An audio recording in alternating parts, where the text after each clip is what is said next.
I can't tell you how many times in my 13 years in sterile processing, people refuse to wear stuff or choose not to wear stuff because it was so uncomfortable, because it was so poorly made or, non-breathable. And so you have to factor that in as well. If you spend a little bit more to have your employees be comfortable and wear all the required PPE, I think that that's a small victory as well and something to factor in.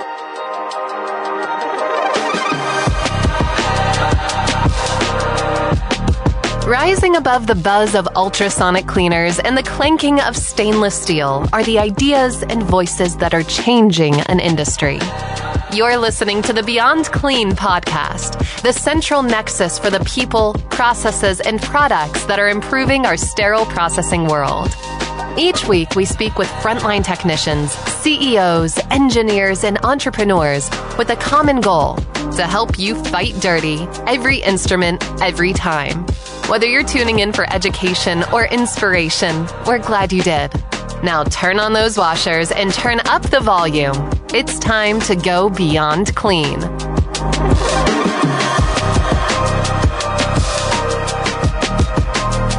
All right, clean freaks, welcome back to the Beyond Clean podcast. This is season 28, Planet Decontamination. And today, as we explore this foreign planet of decontamination, we're looking at the spacesuits. What do we need to have on in that decontamination room, specifically looking at PPE?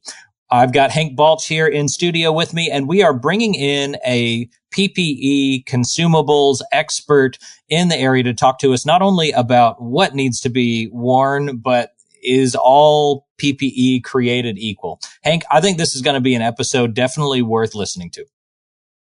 Yeah, we're going to be talking to a superstar in PPE, if you will.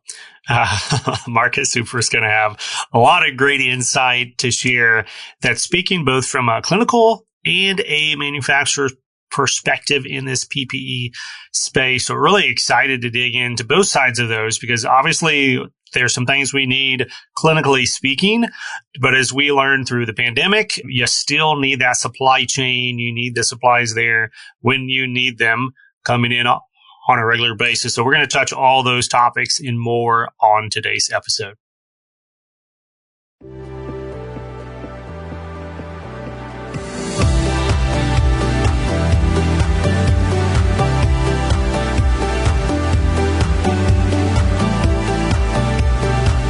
From the studios of Healthcare HQ, you're listening to Beyond Clean, the global voice of sterile processing.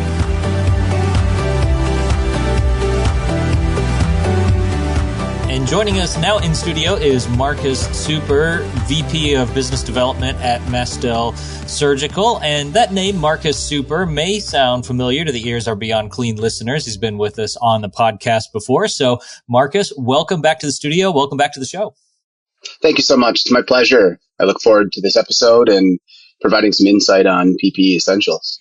Yeah, absolutely. And before we dive into PPE, just to give us a thumbnail of the man behind the PPE, Marcus, why don't you tell us a little bit about what it is that you've been doing in the industry?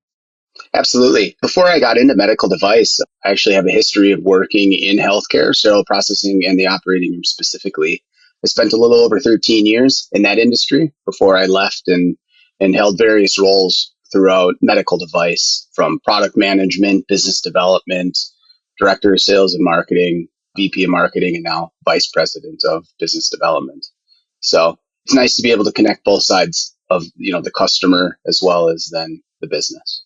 Yeah, we're always grateful for vendors who are really plugged into the industry and have walked a little bit in those shoes. Helps you understand the problems a little bit better. And no better topic to really understand the struggles of the frontline technician than PPE and decontamination, right? It's a little hot and sweaty back there. So the title of our episode today is PPE Essentials. And so maybe that's a good place to get started. What really are the essentials for PPE in that decon room? And where do we get that information from? Is it just Marcus's opinion, or is there a standard of what's required for PPE back there? Yeah, absolutely. I mean, I think PPE and decontamination, it's not an option, right? We understand that. It's really mandated by OSHA, the CDC, and AAMI, ST79, as well as some other guidance maybe from BAOR and et cetera. So when we think about what the essentials are, Really, it's a fluid resistant or impervious gown, some type of face shield or goggles, eye protection, and a mask, heavy duty utility gloves, a hair cover, and shoe covers or dedicated fluid resistant footwear. I think, those are your essentials, the key pieces of PPE that you need in decontamination. And I think they address specific risks like bloodborne pathogens, some type of potential chemical exposures or contaminated splash zones. They've been developed by these regulatory bodies as recommendations for what PPE is to prevent occupational exposure to those things I mentioned previously. And they're really just an industry baseline. Yeah, Marcus, I don't think we are blowing any minds necessarily by saying you got to have gown, fluid resistant shoe covers, eye protection, mask, gloves, all of that in decontamination. But what is troubling and maybe a bit of a gray area in this conversation is what supplies are going to be offered. It seems like a lot of times the PPE that ends up in decontamination are just a hodgepodge of different solutions of, masks intended for somewhere else, gloves that were intended for somewhere else, certainly gowns that were intended for somewhere else. Hank, I know you remember this in kind of our early days in sterile processing, taping up the rim of gloves to our forearms, getting gowns down from supply chain. I remember one guy, to try to keep the splash off of his face, had two face shields, kind of the full mask face shields, and he'd wear one upside down like a necklace to protect the chin, and then another one across the forehead to protect the eyes. Like all kinds of creative solutions out there for PPE, and I understand the motive behind it. From a technician's perspective, in many cases, more is better. Like we want to be well protected. So I'm curious, beyond the essentials of what you listed off of what we've got to be wearing in there, are there any options for PPE that are maybe made to fix some of the problems that technicians are trying to deal with by, throwing on a bunch of extra layers to make sure that they're safe back there? Yeah, I think that you can look at a lot of different things when it comes to PPE as far as improvements. But I think just first starting with, not all PPE is created equal, right? So going back to your original point, cheaper isn't always better, and it's certainly not safer, right? So when we're looking for PPE and improvements in PPE, we want to make sure that it's NIOSH, ASTM, FDA certified, or certainly, cleared as a product. And then I think fit, material integrity, and durability are very, very important. But most importantly, you want to make sure that you have a reputable source, right? Something a traceable source nonetheless, right? And I think we learned a lot post-pandemic that a ton of product has flooded onto the market that comes from sources that are not traceable, right? Or maybe aren't certified by any of those bodies that I previously mentioned. And so being, hyper mindful of that, I think is important. But, when we look at where improvements can be made, I think, inclusive sizing or maybe even gender specific PPE is an opportunity for improvement. Splash or fluid resistance versus breathability, I think, is an area where we can improve. I've seen face shields that have some perforation in the foam across the forehead that allows for some ventilation. Right now, you're kind of balancing splash protection, right, and the possibility for something to come in from the top down versus, a tremendous amount of breathability, like something like that would provide.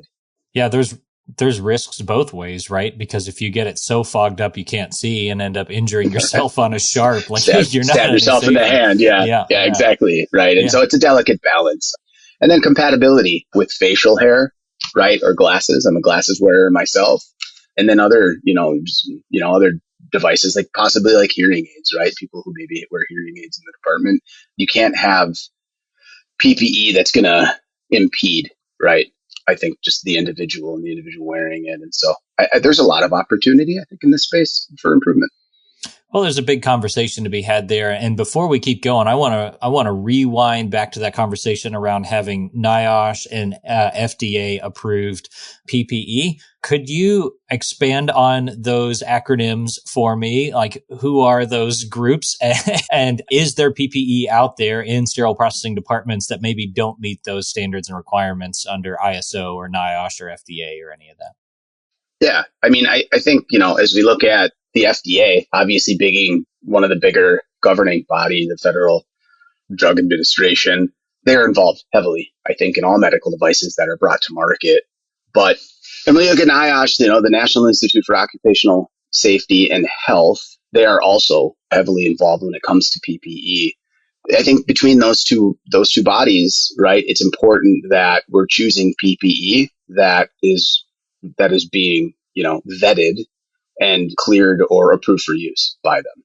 So, Marcus, going back to what we mentioned earlier about the spectrum of different products, obviously there's two challenges, right? If you're viewing this from the perspective of the sterile processing department, you got the tech challenges of we're walking in and we got to use whatever PPE is on the shelf, like what Bobby said.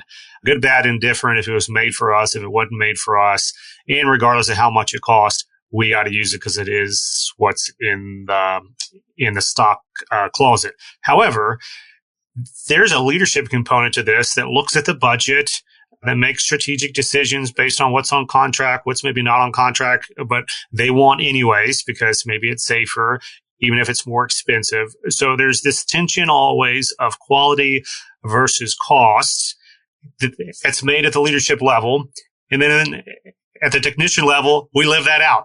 Whatever decision our leader made, quality or cost, and different nuances, that's our day-to-day, and we got to deal with it. Now, obviously, from the vendor side of this equation, you're also balancing quality, cost, scale, and whatnot. What are your thoughts on the sweet spot there and the justification tools that some of these leaders need to advocate beyond just cost? Because am I right in stating PPE is not, or maybe should not be, just a commodity market, go with the lowest price, and it is what it is? There's got to be some level of qualitative decisions going on. Yeah, thank you for the question. I think, low cost PPE ultimately becomes expensive if it fails, right? When you have an exposure event or some type of injury, right? The cost of that is ultimately going to be far greater than the cost of really inexpensive PPE. And so I think as a leadership team, when you're looking at the overall expense or the cost of PPE, you do need to consider safety as a factor, as well as the end user actually fully using all of the PPE that's provided. I can't tell you how many times in my 13 years in sterile processing, people refuse to wear stuff or choose not to wear stuff because it was so uncomfortable, because it was so poorly made or, non-breathable. And so you have to factor that in as well. If you spend a little bit more to have your employees be comfortable and wear all the required PPE, I think that's a small victory as well. It's something to factor in. Even on the cost component side, I know Bobby kind of alluded to this, and I've seen it both ways. If you're just calculating the cost of a gown into your per shift, per employee type use, but you're not allocating for the amount of tape that's being used to tape or the number of sleeve gowns. Of the gown. Yeah, or the number of gowns. Yeah. Put the two number or of gowns. 3 of them because they're so cheap. And sometimes like I've seen them use masking tape, but I've also seen them use high dollar sterilization tape to tape these things. And there's so many dollars, like cost savings opportunities, not by necessarily even changing the product, but really and holistically understanding, like you said, Marcus, how are these things being used? Are they being used? Are there other things that are being supplemented or maybe used off label? Back to Bobby's point about the multiple mask and like making your own like super mask, right? If that's happening, that's probably a good cue to the leader of, hey, we should probably go back to the drawing board, maybe do another cost analysis and say, what are our real current cost of multiple gowns, of all the tape, of the extra masks that are going in? Now let's reset and say, okay, well, like we've actually got a different budget threshold here. I can actually buy something that wouldn't need the supplementary X, Y, and Z and would be more comfortable, and everybody wins, even though it's a higher per item cost. I mean, that sounds simple, but still there's a lot of data and advocacy and process that goes into a leader making that case. Have you seen folks be successful in that? And what advice would you give a leader who's like, yeah, you nailed it. I have that issue. Now I need to fix it. But what Yeah, next? no, I think you're exactly right. Right. We have to factor in everything that's being consumed, and decontamination is a part of, well, quote unquote PPE, right? Even those things that aren't approved. Bridging, employees may be using to bridge the gap, right? And so I think as you look at it holistically, it's what is the burn rate, and are we keeping track of just the general consumption of the PPE that the employees are wearing, and then also adding in what you mentioned, Hank, about all the extras. But I think it's really important just for leadership as a whole, when they're calculating all of this and they're working through their process, that they involve some of that frontline staff as a part of that conversation and make sure that they're getting all of the facts and the data from those people and not making any assumptions, right? Because I think that they can be very helpful, not only in informing them of all the extras, but then talk about things like sizing issues or gaps in the PPE products that they may be carrying. So one more follow-up along that same line. So like you just gave great advice on, hey, you should probably get the people who are wearing this involved in deciding what you're purchasing. Great advice. I know it feels like we shouldn't need to say that, but we still need to say that today. But secondarily, and this is a almost universal experience at some point in your sterile processing leadership career, you hear a decision that supply chain has made that said, oh, yeah, by the way, as of right now, you're now going to use a completely different type of PPE provider and supplier than you have for the last 5 or 10 years. And, oh, by the way, we didn't even ask your opinion. And this is going to be scaled across the entire health system. Those decisions happen all the time. We all know it. How can we, maybe like a two-part question, how can we get ahead of something like that? Because half the time we don't even know those conversations are being had. If you have any advice on that. If we don't get ahead of it, and now we're on the receiving end of, hey, you're changing suppliers, just deal with it. Is there anything, any steps or any advocacy? Like, is that really the end of the conversation? Is there more wiggle room than maybe supply chain wants us to know? How would you address those challenges? It's unfortunate that these things happen, I think, on a regular basis, right, throughout healthcare institutions, across the country.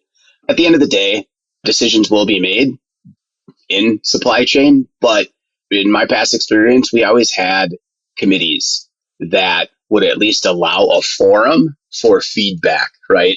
So that feedback would be coming from, it could be coming from frontline staff, it could be coming from the management team, all the way up to, your leadership team possibly in the operating room. And so it's important to make sure, I would say, that you advocate for those committees and those forums so that you have that constant feedback loop that you can be feeding in, at least as an opportunity to fight back against a potential supplier change. At the end of the day, you may not win that battle. I think that that's one way to be sort of proactive in hopefully preventing that from happening. I think then also, as a leader in sterile processing, being mindful to keep track of your PPE consumption again, right? So sort of, understanding what you're using, how fast you're using it, is everyone using everything all the time?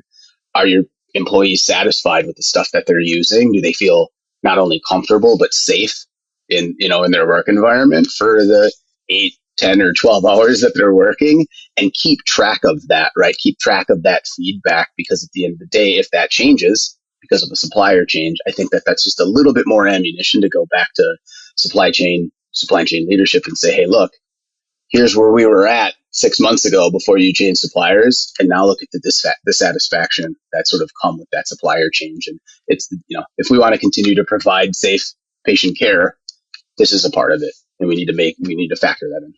Yeah, that open flow of communication with your technicians and what's actually getting stocked in that PPE room is real important. I can remember a day when we figured out that the endo department in our hospital somehow managed to get the really good gloves, the long ones, and technicians were sneaking down there on the weekends and stocking up on some of the endo gloves, stuffing them in their locker. Yeah, they were. And they we're sorry, endo. Yeah, exactly. So, not just what you're going through, but what's ending up in your room, in your decontam room. So quality and cost of the supply is certainly one important factor to consider. There's one other piece of this puzzle that I want to get your opinion on, Marcus, and that has to relate to just supply chain and stocking practices. I feel like if the pandemic taught us anything, it's that anything that we depend upon can go on back order at any given time. And you have to start getting creative about how you can supply and stock in that room. And then to your earlier point that maybe we don't have enough size options for the different shapes of people that we have in our departments, but space is always at a premium in that sterile processing decontam room. So we can't have an infinite number of supply options. And so I just wanted to know, do you have any best practices for us about how to manage PPE supply to make sure that you have the right stuff always in stock for the right number of types of people that you have? Yeah, absolutely. I think, again, it's about working with the frontline staff to understand what's needed and then balancing that with what's available to you, right? One, I guess, word of caution here is that, contractual obligations, right? Whether they're GPO or IDN specific, I think that mindset needs to be sort of fought against a little bit here when it comes to PPE, because I think it's important that you diversify your suppliers in this area. Going back to supply chain issues or availability of XYZ, this is an area where I think it's important to diversify and maybe have 2 or 3 suppliers for gowns, for gloves, for face masks or face shields, et cetera, because you never know, right? And there's very inconsistent space right now. Now you factor in other things like tariffs and the cost of goods that may be passed on, right, to the consumer. These are all, important factors in why you may want to diversify. But with that being said, I think it's important to sort of keep that feedback loop open with the end user, your employees, and make sure that you understand what they need is what you're stocking, not just providing 5 sizes of gloves, because that's the easy thing to do is just say, I need, extra small through extra large or whatever, but saying, okay, we only need these 3 sizes to accommodate my staff, and really understanding that. And then maybe you can, instead of stocking all 5, there's some cost savings there. You can go ahead and get nicer gloves, longer gloves, maybe, arm sleeve protectors, etc. Yeah, Bobby and Marcus, this line of communication made me think about onboarding employees who are maybe different sizes than we've had in the past. So like you've never had anyone that's 4 foot, X amount of inches, or you've never had one that's over 6 foot. And, being aware of who is on your team. Again, not rocket science, but yes, if you have someone extremely tall or extremely large hands, or you just hired someone on, that could impact exactly what we're talking about here is, yes, like part of onboarding someone successfully is not just saying, you use whatever we happen to have here. It's asking those questions and being aware of, oh, you know what, that 6 foot guy that we had those extra large gloves for, he stopped working here 6 months ago. And now, like, literally no one's using those gloves. Why do we keep ordering them? Why do we keep stocking them? Like, why is that a space there? So it can go both ways. It's not just add. But the awareness component, I think, is a really helpful call out. I want to ask next here as we start kind of laying in this plane here, Marcus, a little bit. Because you've been on the clinical side, as we shared before, because you've been on the vendor side as well, in kind of this innovation piece, clearly there are things that could still be fixed in the world of PPE, some of which I think Bobby kind of alluded to. The scale factor, if manufacturers can make one kind of PPE that can be used in all kinds of different industries, from dietary to sterile processing to manufacturing, and it's the one thing with no changes, that's a sweet spot for them because they just make it one they can sell to everybody. However, there are certain scenarios, and sterile process is one of them, that we do often benefit from some customized kind of PPE that may be only primarily applicable in SPD. We're the only ones that have that kind of challenge or risk or whatnot. In your view, what's kind of your innovation hat on? What is left out there to solve in the PPE space? Do you hear still to this day any complaints where it's like, oh man, I wish someone would do this or address this? And, what should we expect in the next 5 or 10 years in this space? This is a great question. And I think that there's a lot still left to solve, right? As I think back to my time working in sterile processing, we had a gentleman, he was like 6'4", and in order to find a gown that was long enough for him, he had to then upsize to like a 2XL. So he was like practically wrapping it around himself twice to get the length that he needed to cover, right? To cover himself. And so I think, something along the lines of not just thinking in simple size increments of, small, medium, large, extra large, but rather thinking more of it like clothes, like you've got your big and tall, right? So having something that is meant for tall people or for short people, in that matter, right? So considering height when it comes to gowns, I think is, an area for opportunity. When you think of face covers, right? Or beard covers, I think there's an opportunity for improvement there, right? Not one size fits all just doesn't work anymore. And I think that needs to be considered. And then I think, when it comes to eye protection, whether it's goggles or full face shields, there's such an opportunity to provide better sort of anti-fog properties, I think anti-glare properties, as well as some more breathability. And one other thing, and as I think about this, dedicated shoes that are waterproof, if you will, right? Like liquid resistant, as well as slip resistant, right? I think something like that should really sort of be more of a standard. And I see, an opportunity for that. Those improvements over the next 5 to 10 years, I think that those are very real solvable problems. If there's a clean freak out there that's listening, and hopefully there are, that's why we're doing this. Yep. But if there's a clean freak out there who's like, you know what, I've had this idea forever to improve the PPE space. Maybe it's an accessory, maybe it's a whole other solution or whatever. If they're sitting out there and you're like, this is it, this is my time, but I still don't know, what do I do with this idea? Because merely the idea is not going to do anything. You got to do something with it. Like, what advice would you give someone out there who doesn't know that next step to potentially like change the game when it comes to many of these PPE conversations we've talked about today? Yeah, I mean, I'll boil it down to a few simple steps. Obviously, it's a little bit more robust than my short breakdown, but these are, I think, some key takeaways, right?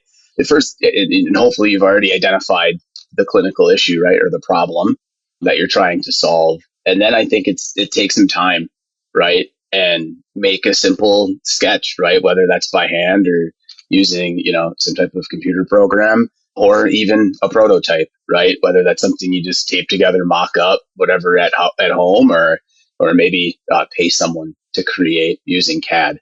One of the most important things is to get early feedback, but it's got to be market specific feedback. It has to be clinical feedback from the end user, the people who are actually going to wear this stuff on a daily basis. And don't take it to your friends and family. Like, take it to some sterile processing departments, talk to the people in decontamination, take it to a conference, a regional or national format, and get some feedback from SPD and infection prevention. And then, next steps is, you're going to go through your development cycle, and you want to approach some open-minded PPE vendors or some type of incubator. Because at the end of the day, when it comes to something like PPE, you're going to have to find the right partner to either finish the development or help you bring it to market. And then, of course, we can't forget, you're going to have to do extensive homework on what your regulatory pathway is, whether that's FDA or NIOSH, et cetera. Because at the end of the day, you won't be bringing this product to market unless you follow that critical regulatory pathway correctly. Yeah, that's great advice. And I see you taking notes over there, Hank, on how to get a better beard cover into because ain't nobody likes wearing those Santa Claus beard covers. So, Marcus, great conversation around PPE, one that, as you said, has a lot of problems still to solve. I hope to our technicians and leaders out there listening that this was helpful for you as you think through not only how do you solve the money and supply issues in your department, but how do you keep your technicians safer? How do you solve some of the more practical matters in the department? Hope that it opens up some more lines of communication. Speaking of lines of communication, Marcus, if there's somebody out there who'd like to continue this conversation around PPE with you, what would be the best way for somebody to get in touch with you? They can reach out directly to me via email at msuper@bastel.com. I'm always available. Start the conversation there, and of course, I'd love to pick it up in any other format. But I just want to say it's really important that those people that are working in the front line of healthcare, if you have an idea, you think you have an innovation for this space, you should act on it. There's no better ideas than the ideas that are coming from the people who are using this stuff and dealing with it and acting on it on a daily basis. Yeah, I love that. So I would encourage you then to reach out to Marcus, and you can also find him on LinkedIn. That's how we got connected for this podcast interview, as always is the case when we have folks on here. So there's your weekly plug to get involved on your sterile processing social media pages. Marcus, thanks again for the interview. We appreciate you coming on the show. Thank you very much. I appreciate it.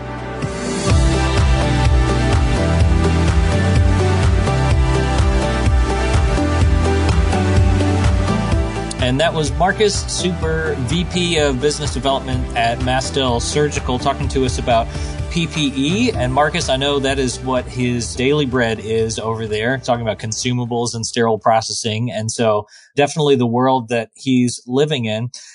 Even with all the things that we talked through, Hank, and balancing cost and quality and supply chain management, there's an even bigger question around compliance that could be had in this topic. And we teased it a little bit in that conversation, making sure that we have something that's an appropriate level of comfort and quality that they'll actually wear it. I mean, how many Decontams have you walked into where the mask is hanging way down below the nose and not protecting anything because it's just hot back there? Well, there are all kinds of other questions to be asked as well. Is how much PPE do you need to enter the space? Is it full dress, top to bottom, just to step into the room? Or is that for the folks at the sink? Like, what if you're just pushing a cart into the room? Lots of IP questions to be had. Maybe a conversation for another day, though. I mean, my favorite is that imaginary, well, I mean, it's a real red line, but the imaginary wall that the red line on the floor creates between the germs so that it's a dirty or it's not a dirty. And, that's a valid debate. I really enjoyed the conversation that we had with Garrett Hollenbeek that was touching on some of that bloodborne pathogen and like, what's the real risk of transmission there? I think the phrase he was using was the conversion risk. Either way, yes, compliance. So like is one thing, hey, do we have the right supplies that if we were to wear it correctly, it would keep us the most safe and comfortable? But even if we do have the right supplies, there's a whole other conversation on are we appropriately wearing it? And if not, and this goes back to some earlier conversations we've had years ago on the podcast and in blog articles, the question is not always, well, Johnny doesn't want to wear the mask the right way. And we've told Johnny a million times. You do want to go back, especially if it's not just Johnny, if it's Johnny, if it's Wanda, if it's Susan, and everyone's kind of being a little bit non-compliant here on the gloves or a little bit on the shoe covers. You got to ultimately start asking those why questions of, okay, are they just not the right size, the right variations? Is it not the right material? Is it breathability? Whatever those questions are, you've got to get to those beyond just trying to handcuff or corrective action every piece of noncompliance that you see in PPE. That's obviously at some point you may get there. If you've got intentional noncompliance, they don't care. You can't tell me what I wear back here. Well, in fact, actually, the regulatory bodies say we can and we must, but there's a lot of steps in between there and that gap in education, that gap in understanding, or the gap in the actual product options that we covered in this conversation. So yeah, huge topic. I would love to do an in-depth only PPE focused series at some point, but that's not today. Today was just a slice of it to really zero in on the innovation and the potential piece. But great conversation today with Marcus. Yeah, well said. Not everything has to be grin and bear it. Sometimes the best way to get compliance is to make the right thing to do the easy thing to do. Let's not just tell them to suck it up. Well, that's going to do it for today's episode of the Beyond Clean podcast. We would encourage you to check out the rest of our episodes on the Beyond Clean app. And while you're there, leave us a good rating and review. And until we talk to you again next week, we'll leave you as you always do here at Beyond Clean. Keep fighting dirty. Thank you for listening to this week's episode of Beyond Clean. As a reminder, you can help support us by subscribing to Beyond Clean on your favorite podcast app or by downloading the smartphone app on iPhone or Android. Simply search for Beyond Clean in the App Store or Google Play. The best thing about downloading the smartphone app is that you can access bonus content for certain episodes and view episodes in certain categories, like articles on the go and vendor spotlights. Are you following us on LinkedIn or Facebook yet? If you are and you love an episode or post, then let your social network know about it. Like, comment, or share our posts along with your thoughts and keep the conversation going. If you have any topics or guests that you would like to recommend for a future episode, just send us an email to info@beyondclean.net. We look forward to hearing from you.